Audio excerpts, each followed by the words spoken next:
Frankly, I don't feel like clapping tonight. Welcome on in. It's another edition of the Clap Your Hands podcast. Elliot Shore Parks and Jack Fritz, all presented by Coors Lights. And given how tonight went, Elliot, I think we're gonna have to drown our sorrows with Coors Lights because Lots of Coors Lights.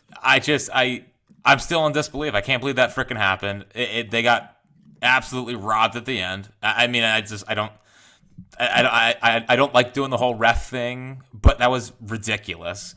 And I felt like the refs got caught up in the moment too. It's like they wanted the Knicks to win. They wanted the Knicks to win that basketball game. It was such an all-time Sixers game, Maxey flu game, and be like just absolutely. I'm down, man. Like that sucked. That really sucked. Yeah, so let's just call it like it is. The Sixers got absolutely screwed in that game. I am not a blame the ref guy, but we have to admit the refs have an impact on what happens in these games. They have a huge impact in what happens in these games, especially in the NBA and especially in the final few minutes. The Sixers didn't blow this. The Sixers didn't make a crucial turnover. They didn't make a sloppy pass. They didn't miss a bad shot. They didn't take a bad shot. They got screwed. Yes, they gave up the offensive rebound to give up the DiVincenzo shot. But Tyrese Maxey has the ball, and he's laying on the ground.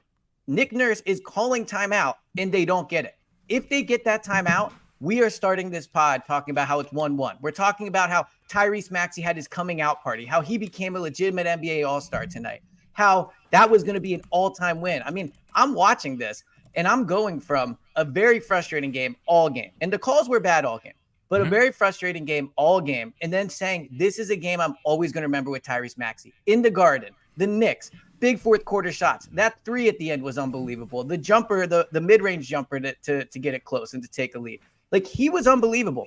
And the refs cost him that. They cost him that. I don't know how else to spin it. There's been plenty of times I've done Eagles pods and we've debated a missed call at the end. I'm sure you've done Phillies pods where there's a missed the ump makes a bad call or whatever they call the people that make the calls in baseball. But this is a game where you cannot say anything else about it. This isn't, Tyrese Maxey was terrible for three quarters and then the refs hurt him at the end. You can say, well, he should have been better. This isn't Embiid was mopey Embiid and hurt Embiid and then the refs screwed him at the end. Well, he should have been better at the beginning. They were both awesome. They both carried the team for the entire time. And if they make the right call, the Sixers are tied 1-1. That's it. That is the story of this game. We'll keep talking about it and how painful it is and what they have to do better and the series being down 2-0. But when I think back to this game, I will remember the Sixers getting absolutely screwed. They did. And yeah, there's almost nothing else to say. Like, they got absolutely screwed by the officials. And it could end their season. Well, and it really felt, again, I opened the pod talking about it, but it felt like they got caught up in the moment. It felt like the refs also were like, they panicked. I mean, they absolutely panicked. And sure, yep. I guess if we want to nitpick, Lowry kind of being out of control and making that pass as fast as he did.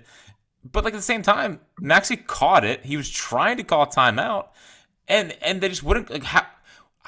They always grant them timeout. It's unbelievable. They always grant them timeout, and I feel so robbed tonight. I really do. I feel so robbed that, like you mentioned. I mean, Embiid had 30, and it didn't almost effortless 30 from Embiid. Yeah, agreed. Yeah. I looked at the fourth quarter, and I was like, he's 30, but the story of the game is Maxey, who has the flu, can't participate in pre-game shoot-around. The fact that he's been sick this many times is something to be brought up, I feel like. But regardless, we don't need to do that tonight. I feel like, does anyone... All right, here's a question for you. Go ahead. Can you remember a time, I guess besides Jalen in Seattle, where a guy has the flu or whatever and they don't play awesome? I feel they always play great. It was a career-defining game. Yes. Well, obviously he has a lot of career left to be played. But to this point, it was a career-defining game for Maxey. If they call the game correctly at the end, all the WIP shows tomorrow, the Sixers have their second star. This is who everyone wanted Ben Simmons to be. This is what Harden couldn't be. Maxey's the reason to believe in them. They're 1-1. They're going to win both at home. Then they get the Bucks, who are banged up. I mean, think about how much that call changed it. And by the way, Nick Nurse is talking after the game, and he's saying twice he called a timeout, and they completely ignored him. Now, I understand that reffing is a hard job. But acknowledging a timeout, that's not hard. When you're making plays in split seconds, I understand if you miss something, you have bad angles, the game moves fast.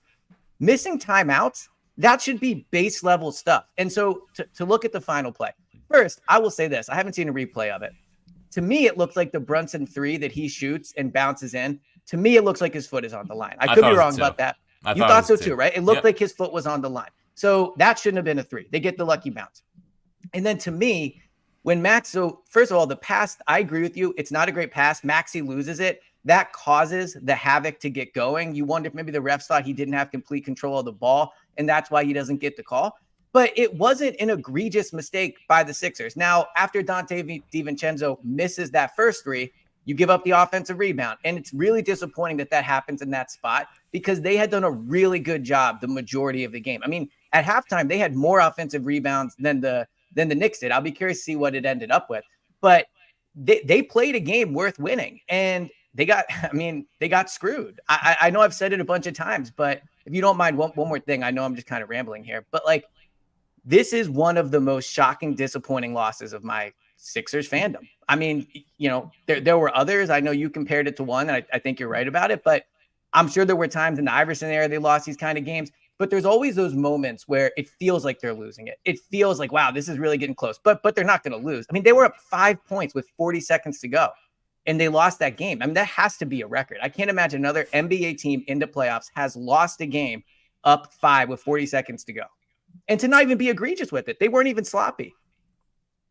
They weren't. It was a game that, I mean, again, they were down 90 to 82.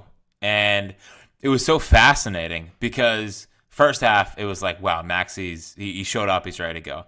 And then he kind of disappeared in the third quarter. And it was a lot of, well, where's Maxey? Where's Maxey? Where's Maxey? And he just answered the bell in the fourth quarter. And I signed off the final out, so I had to do Phillies postgame, reacting to 7th straight win by the boys. 7th straight win by the boys. No big deal. Yeah. But the Sixers were down like, I think 5 or 8. And I said to Fran, I was like, well, they're definitely going to lose tonight. Like, they don't have it. And they dug deep. And the one thing I don't want, and I don't want this to sound participation trophy, but I'm really proud of the Sixers tonight. Like, I know they lost, and I'm not, like, that stinks. But I almost feel like they didn't lose. Like, they did. Mm-hmm. It's going to end their season. They're not going to probably beat the Knicks. But like, I'm proud of them, man. Like, I'm proud of Embiid. I thought he was really hobbled out there. I still would consider sitting him at this point. Like, he was laboring in the fourth quarter. Couldn't get a rebound. Like, just clearly, he looked, the leg was bad. It's just bad. Maxey had a growing up moment. I love Lowry. Even Toby, dude. Like, even Toby. Toby tonight, man. Toby was good. He was a grinder tonight. He was an absolute grinder. So, I know they lost. It's a heartbreaker. They're probably going to lose the series. But I don't want it to be lost that I'm proud of them. And maybe this is a grow-up moment for them. And I know it's annoying to do the whole, this is a grow-up moment, as this is like, what, year 10 of Embiid and whatnot. But right. We talked about, at least heading into the playoffs, this is sort of a new version of this team. And Maxey's now the second best player. And tonight, he answered the bell all night long. So when the Sixers beat the Heat in that play-in game, I said I was more discouraged by what happened than encouraged. And they won the game. Tonight they lost. I feel more encouraged about what I saw than discouraged. Because to your point, I know they didn't win the game. So this sounds silly to say. But they now have somebody next to Embiid that makes sure you don't lose this kind of game. Maxey won that game for them. Let's just call it what it is. Maxey won that game for them. The refs took it from them. It's flat out what happened. So Maxey, to your point, at one this, we've seen lots of Sixers playoff losses. We have seen them even win where we come on afterwards and it's they weren't that good, whatever, right? The Heat game, some of the wins against the Nets last year. So for you to say you're proud of them, I think that's a correct take. And I know it feels participation trophy-ish considering they're down 0-2, but Maxey and Embiid have outplayed Brunson through these first 2 games. Maxey considerably outplaying Brunson through the first 2, and Embiid has outplayed him. The Knicks are up 2-0 because, to their credit, at least the 1-0, They have made a lot of tough shots. It is what it is. Like Hartenstein is making those floaters in the lane. Josh Hart, I mean, missed late in the game today, but has been unbelievable from three. He was unbelievable from three again today. I mean, OG Anunoby and Brunson are supposed to be their two best players. OG looks awful. I can't believe they traded multiple first round picks for that guy. He is a non-factor. And Brunson has been really bad. He had the shot that bounced in today. What it is, you get luck. But he was really bad throughout the entire game. I think the Sixers are doing an awesome job with him. He's not getting clean shots, but even the clean shots he's getting, he looks shook. There was a time where he drove to the lane today and he passed it instead of going up against Embiid. So for you to say you're proud, I think that's correct. Like they have looked like a team through these first two games that I think you could say should be up 2-0. They're not, and that is a reality they face coming back to Philadelphia. But there have been times the Sixers have been down in series, and I thought they have absolutely no chance. And being down 0-2 is really tough. I looked it up today. Embiid is 1-6 in his career in series where they lose 2 consecutive games. So it's not looking good. But they have not been outplayed. Maxey and Embiid have not been no-shows. Brunson is not outplaying them. It is not crazy to think that if they just get a few bounces to go their way, and if the game is called correctly in the biggest moments, they could be 2-2 going back to Madison Square Garden. Like it is very possible. I expected to feel more discouraged than I did, but hearing you talk about it and like thinking through everything that happened, I feel good after this. I do. And I know it's crazy, but I do. I think that there's been really encouraging signs. Well, I think it's a mixture of both. Because on one hand, it's like you do feel like you got one taken from you, which it's so funny because you and I, even in like the fourth quarter, like early fourth, mid fourth, we're like, oh, we're not doing the whole blame the refs thing. I know. I 100%. Well, my take on the ref was going to be the NBA's biggest problem is all anybody talked about all game was the refs. That's it. That's all they talked about. It's all Twitter talked about. It's all me and my friends were talking about. You know, it's what we were texting about with me, you, and James Seltzer. But like, I agree. The refs ended up being the biggest story of the game. It is what it is. Well, it's such a shame too because I believe they entered into the fourth quarter in both games, pretty much entering into it with a coin flip. It wasn't like the Sixers needed some miracle run in either one of these. Like they needed a coin flip, and I think the thing that's been the most frustrating is that again, like Maxey and Embiid were unbelievable tonight, and it's not that Tobias is bad. Because he did get a bunch. He played good defense on Brunson and got a bunch of rebounds. I thought he was good. He was good. I'm not ripping Tobias tonight. It's just from the standpoint of like those guys. Like here, the negative outlook of tonight is that they got godlike from Joel's a bit much, but they got a godlike performance from Maxey. Certainly, and they were still neck and neck with the Knicks with Brunson playing as bad as he has.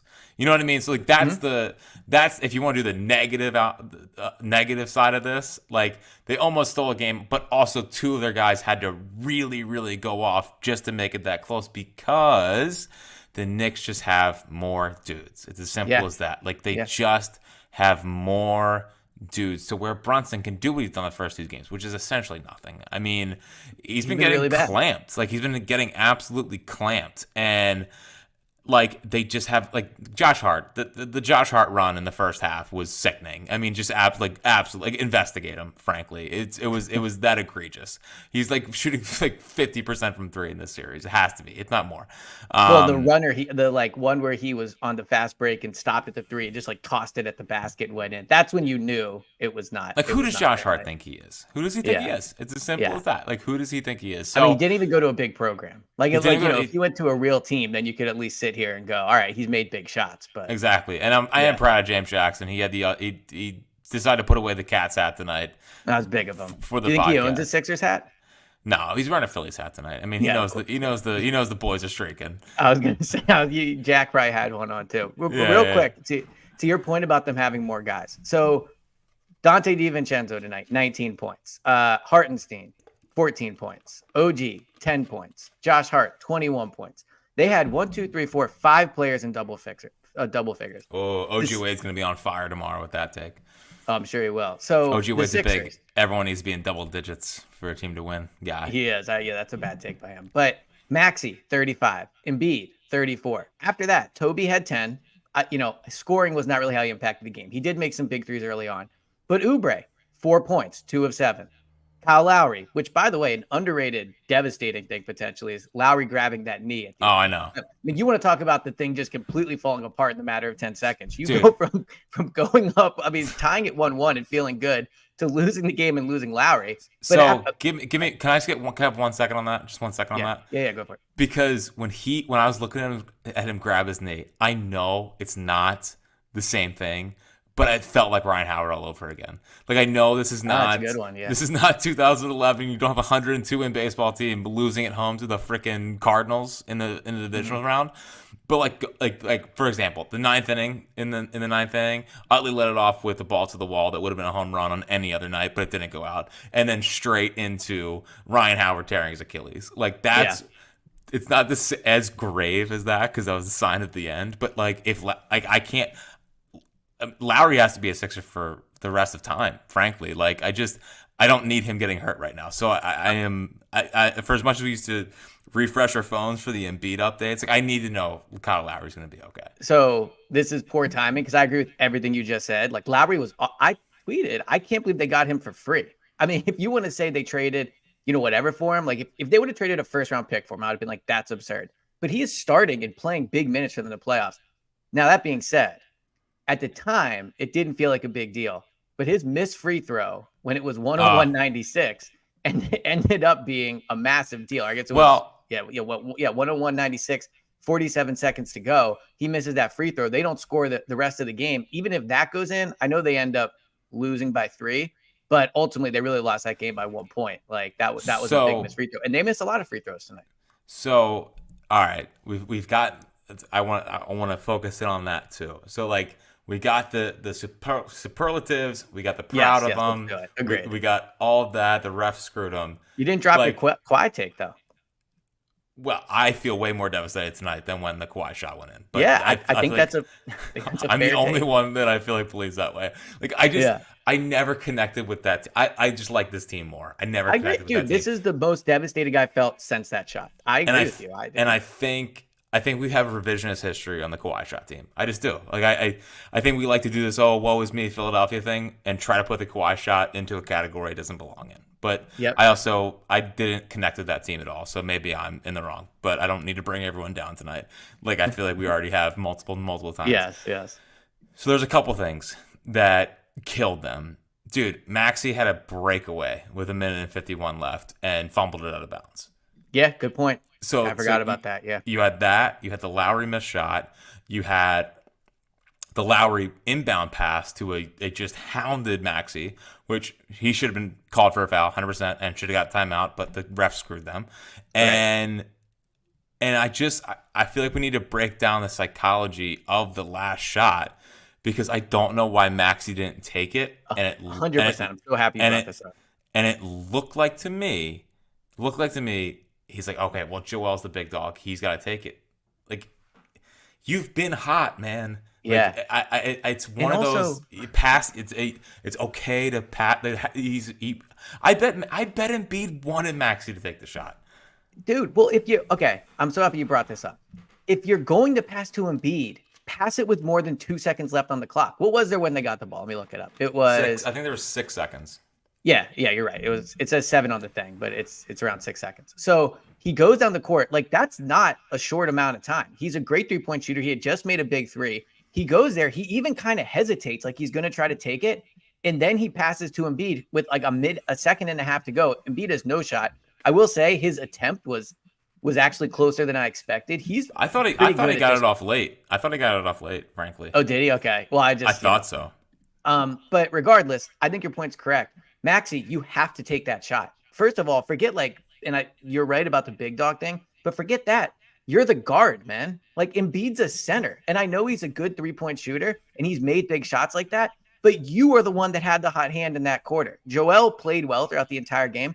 Maxey carried them in those final few minutes. So to pass that ball, I thought was a major mistake, and it'll get lost in all this because the refs did screw them. But that was a very bad decision by Maxey. And it was frankly, in what was an outstanding game, it was a disappointing decision by Maxey. Yeah. And I have this feeling of like, okay, well, we have to throw out the ball. He's the best player. Like, it's okay to take the shot. I know there's there's hierarchy on a basketball team of who gets the final shot, and I'm sure Embiid wants the final shot, but it was just such I a don't it think was such Embiid a wanted it. I Not don't in think an he wanted. insulting way, but I think he knew Also, that was his shot. I thought Maxi created separation, could have got a shot off, and then just didn't. Like Yeah, just didn't do agreed. it. He passed it off at exactly the worst time. And I mean, if you want to get super over the top negative, like also like Nick Nurse probably has to have them coached and more ready for that situation. I mean, Mhm. it is an end of game situation, and they looked totally unprepared for it. Well, Maxi did also get blocked when it was a 1 point game. I thought he got That a good also. look, but he did get blocked there. Now I thought that could have been a goaltending, I but did too. No one brought it up, but I thought it could have been goaltending. yeah, and it's just it's so interesting to me just the conversation around this team because like we put out obviously on our Twitter, the title of the pod and just Mhm. looking through the comments I haven't and looked. I'm sure it's yeah. it's always positive, Yeah. but people are just so mad at this team all the time. They can't even acknowledge the refs cost them that game tonight. And again, we're not blame the refs, guys. But But like it is what it is. how you can't sit there and say they got absolutely hosed. It's like the city's just so turned off to this basketball team, and that's why I wanted to do the clean slate thing Mhm. because I knew this was going to happen. Like I knew this was going to happen. That people are going to bring up all their past failures. And sure, when Embiid looked like he did in the Heat game, I felt it too. But man, like they gave it tonight. Like They did. They did. they were right there, and I feel robbed. You feel robbed. It doesn't seem like people feel robbed, and I don't get why. Like, I'm sorry Joel didn't get a rebound.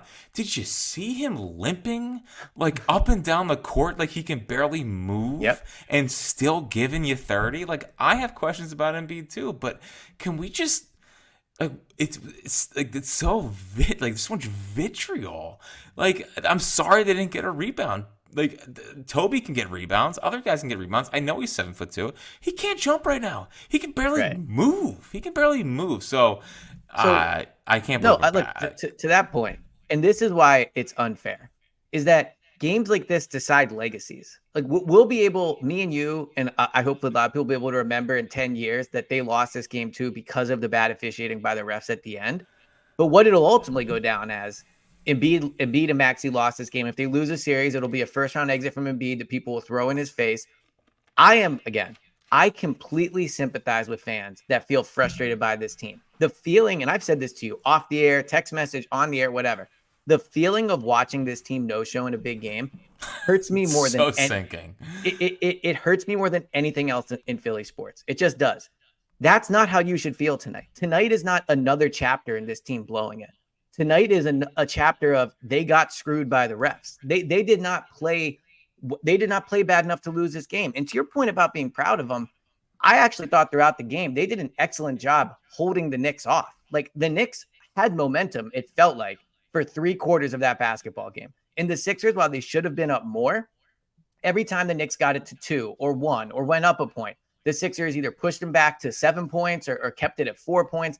I mean, throughout that game, they really like they fought off the Knicks in a place that, we can joke that MSG is overrated. It's certainly a lot harder than playing in Atlanta or Toronto or any of these places they've played in the playoffs before, Miami. So it was a hostile environment, and they really fought back the momentum of that game. So I think that for a team that has folded a ton, this is a team that mentally has folded. They did not fold tonight. I mean, again, we can go through the plays. Maxey got blocked, the Maxey pass at the end, the Kyle Lowry free throw. They're not completely blameless in this. But if the game is officiated correctly at the end and they just get the one time out, then everything is different. Everything's different. And I hope people can see that and not just go back to the old boring take of, oh, they lost again. Why could you trust them? That's not the story of tonight. Yeah, and like again, if you want to be super nitpicky, Embiid did have 3 points in the fourth quarter. Right. But it's because Maxey was cooking. Exactly. To be fair. Exactly. So like, and I would have rather had Maxey have the ball, frankly, during that time anyway, because I just don't think Embiid was moving well at all. Like there was a couple times where he was trying to move, and you just see such a noticeable limp, and Yeah, he did miss a jump shot. So Embiid Dude, apparently he after the game said we should beat 2-0. We're good. We're going to win the series. We know we got to fix it. We did a better job today, so we're going to fix it, but we're the better team. so I like it. I mean, I do too. We all know how this is going to end up, but they're gonna get swept, but like, yeah. but also, I mean, as you were talking, and what often happens, Elliot, when you talk, I get so many chills. You know what I mean? Thank you. Like That's what people often say. Yeah. when you talk, just if you can see my skin right now, just I'm a so voice of the fan, you really are. and you're a Philly guy, so you relate to me more. I I did have a little vision of the yearbook, like a little like I Oh mean my, that's what Rollins did in '07. I mean that's what Rollins did. Yeah, that's what Rollins did in '07. We're the all team right. to For beat. those that aren't getting the little deep reference here, explain more what you mean by the yearbook.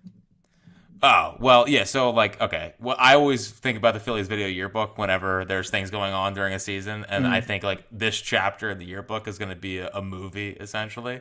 And Bede saying we're the better team, we're going to win the series. First off, puts just such a huge bullseye on Joel, Yeah. and Knicks fans. By the way, I've just been secondhand embarrassed for Knicks fans in most of the Well, the like F&B chance. Yeah. the FMB chants, like what are you, 5? And Yeah. the stuff after the game, we want Boston. First off, you don't see them for a couple rounds. So, Well, and the you stuff know, on the Jumbotron, did you see that today? Where I they did not see had, the stuff on the so it's Jumbotron. shoot around, at least for the Sixers, excuse me, the Sixers shoot around on the Jumbotron up above their heads. It had Knicks versus Celtics, not But Knicks they versus Sixers. but they don't play the Celtics until I think they can't Just play letting them you next know. round anyway. Don't like they Yeah. like they Yeah. have to go through another team before they can even play them. Um, I gotta be honest. You look like you're back in after that. You were never I, out, but the smile on your face right now is you feel like you're ready to clap a little bit or something. Like you're there Don't make me clap. I'm kind of back in, man. That's a good kind of quote. That's back, good. That's kind a of good. back. Joel got you motivated. There's one thing Joel's Now, done throughout his career to motivate people to believe in him. So exactly, yeah, exactly. I feel so conflicted about Joel, dude, because obviously you just said that, and now I'm like back in on the Sixers. Like they're gonna right. make a run here because how could you not believe in this basketball team? And going Yeah, down yeah, that's a 0-2 good against point. going down 0-2 against the Knicks and then coming back and winning would be magical. At the same time, I definitely in like the middle of the fourth was saying obviously sit him for the rest of the series because he's I hobbled. know. Glad you don't But feel that way. I'm also like thinking to myself, there's no way he can make it through like multiple series. But what's He, crazy is he's played both games and played pretty well. I mean, he really has. I know. Now Maxi's talking right now, and man, I've never seen Maxi. I can't hear him, but he looks pretty sad. I Like for a just guy that always looks happy, he looks devastated. he's not smiling. Good. No, Listen, he hey, looks angry and upset and sad. dude, he almost ripped his jersey walking off the. Oh, did he? I didn't see Yeah, that. dude, I'm telling you, I This it might took be me. the push This they might need. be. Hey, Elliot, might be the wrong time to say this. This might be the year. Yeah, this might be. Look, I think as the only Sixers pod of Odyssey, we've always said this is the year. I think this moment proves it. Is this what they needed? Is this like the knockdown they needed? Dude, Really quickly. Go I ahead, go. hope so. Yeah, I mean, listen, you keep feeding me these quotes. You keep the first 25 minutes of this podcast didn't happen. Yeah, this isn't a quote. This is not a believing thing. But Why did they have to lose tonight? I Yeah, like know, this was, dude. I I was know. so, But it dude. felt like they win. Other than the pain of the loss, the takeaways are positive. Do you want to know why it sucks so much? Because Why? once again, what always happens with this team is the second I believe they're gonna win this game. Like, oh, I cannot believe it. I don't think I've ever seen that. Like, I know. like that's unbelievable. Like, Even what just as a happened tonight is casual, unbelievable. if you were, let's say, a Thunder fan watching that game, it's simply unbelievable. I mean, to be up 5 points with 40 seconds to go and lose that game is hard to do. I mean, I almost think me, you, James Jackson, James Seltzer, and like Ike could have won that game. I mean, 5 points in 40 seconds is tough. But so the other thing I will say, if you want to go with negative takeaways from the game, and I don't know why you would, it was an outstanding performance by the Sixers. But Buddy Hield, 2 points. Bogdanovich, 6 points, but obviously the two big threes. Like, Buddy is just giving them absolutely nothing. And Batum, while I credit him for playing well and he's played great defense and he does make quick decisions with the ball, he had 6 points. Buddy had 2 points. Paul Reed actually had 2 big points on that putback. But like, don't just relax. no. What I'm saying is this is a bad Daryl Morey game. Like, Yeah, it's Buddy, brutal. Buddy was their big acquisition. Bogdanovich was out there to be traded for. Bogdanovich, I know it was only 2 threes, but watching that game, it felt like way more. He was great last game too. I mean, Daryl said the best player at the deadline traded was Buddy. That has been wrong. And if they had Bogdanovich instead of Buddy, it legit might be 2-0. Sixers instead of down 2-0. Oh, I totally agree. Do they win that game? I felt like Nurse. I feel like Nurse pulled Embiid a little early in the third.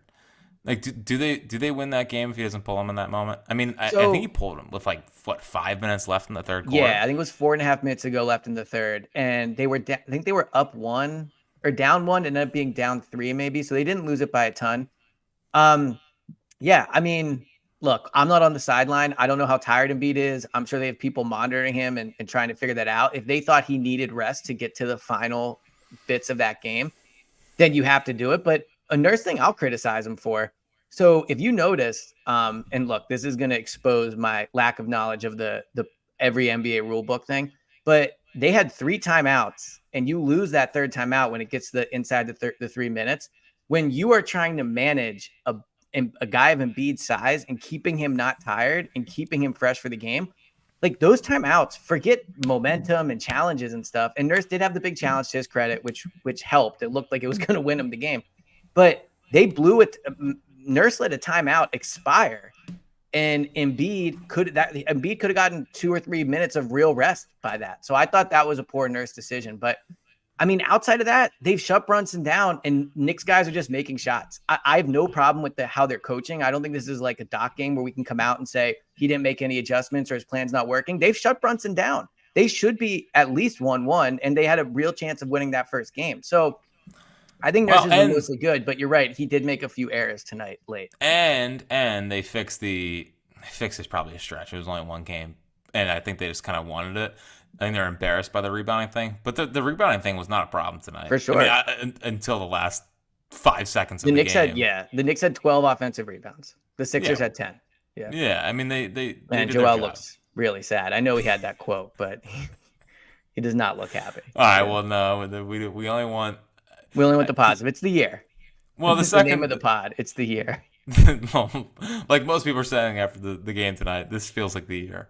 No, because when he gave the Embiid quote, I was like, okay, the Rocky theme's going in my head, and I'm starting to map out the Sixers path to a championship here. But you're right. I mean, it was an encouraging performance outside of the refs screwing them. It was. I don't know what else to say. It was an encouraging performance. Again, proud of him. I'm not even doing a bit. I'm not even doing a bit. Like I what's the Doc thing? Cherish them, or what's the drop you play all the time? Oh, to celebrate them? Yeah, celebrate them. That's it. So celebrate all the stuff they would. This is your celebrate them. Yeah, for sure. So, I mean, just some other things that I kind of noticed throughout the game. I don't think I've ever seen Joel Embiid miss that many foul shots. Yeah, what did he finish tonight? Joel was 8 for 12, so he missed 4, which is obviously, Dude, it felt like way more than 4. It really did. Lowry missed 2 free throws. That was it. They only got that can't be right. Oh yeah, they shot 22 free throws. Maxey went 6 for 6, but Lowry and Embiid both missed big free throws. Yeah, but that sucked. I mean, it sucked. Yeah, it man, really sucked. It just doesn't feel like it should be 2-0. I have felt the emotion of feeling like the Sixers season is over, and I think I should feel it more than I do now. Like, it doesn't feel like it's 2-0. I know it is, and like I said, teams that Embiid is 1-6 in his career when he loses consecutive games in a playoff series, that's discouraging. Teams that go up 2-0 in a playoff series, I believe, win 93% of the time or something absurd like that. So it's stacked against them. I thought I feel way better than I did at the beginning of the pod. Sitting there at the end of that game, is sitting in silence, like no one texting me, it's just like utter shock. That felt devastating. Well, because they did play well.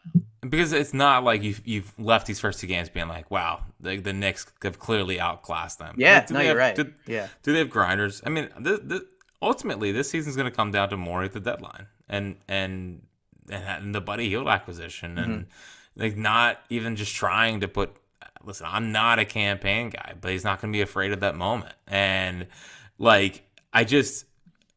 They don't have enough. I mean, they don't have enough, and they put so much pressure on Embiid and Maxey to where if they're not cooking, then they're not going to win these kind of games. And when you're ill-equipped to kind of go into these kind of dogfights, with proper people on your roster, this is how you get down 2-0 in a series where you're pretty evenly matched. Like the Sixers have the better coach, and they have the star player, and arguably the second best player in the whole round.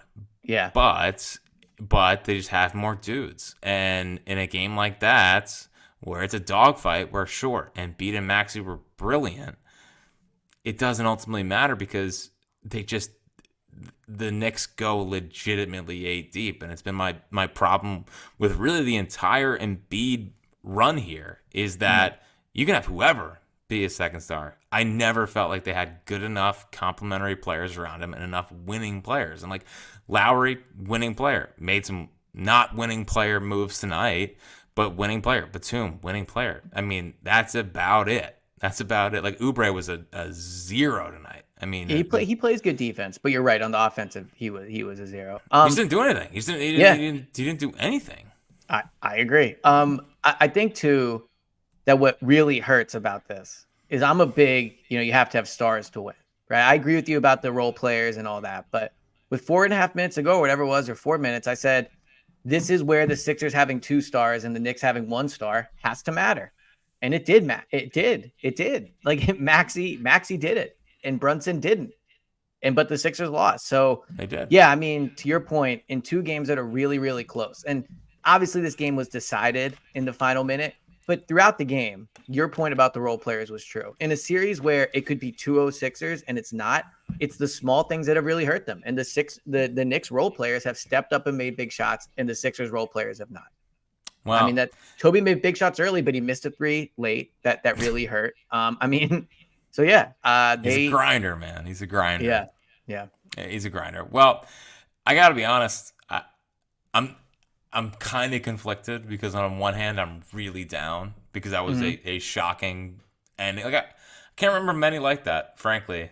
Like right. I mean, it's not as drastic, but obviously, like Joe Carter comes to mind, where it's like. But I think people kind of felt that one coming. I didn't feel that one coming at all. And on the other hand, like you said a couple minutes ago, I expected down 2-0, doom and gloom, they're done. And believe me, the second they lose, we haven't looked at our mentions, so let's see. Yeah. Sure. But heading home, I do think there's a chance, and I'm not calling for the sitting of Embiid anymore. I mean, through the first, when they were losing by like 8 in the fourth quarter, I was like, all right, pull the plug. Even now you feel it. But now, again, it could be the year. So make sure, James cut that audio and save it for the end when the Sixers go on their run to maybe the Eastern Conference Finals. This was the moment. This was the turning point of the season. Look, this was the we started this pod by saying we were here to save the Sixers. At 11 o'clock at night, after one of the most devastating losses of our lifetime, we're here to do it again. Well, and that's when it comes down to not blinking in the eyes or the jaws of defeat. I have no idea. You know what I mean? Like we're not blinking when the pressure's on. We're rising to the occasion. So we're gonna try to do, because I think they got a shot. I like the Embiid quotes. I like how mad they are. I like how mad Nick Nurse is. They should get a favorable whistle back in Philly in Game 3. They're not dead yet. Here we go. I would call that the pod, but I don't think people want to hear that. But are they dead? I feel better after recording it. I feel better. I'm happy we talked this out. Hope that people listening feel better. I don't think they do. I don't think they do at all. But no. It's okay. We will we'll keep grinding. But man, what a What a crusher, man. Like, it should have been a 1-1 happy pod. They come back to Philly, bang, here we go. And Yeah. they just got absolutely jobbed. All right, do you have any final thoughts for us?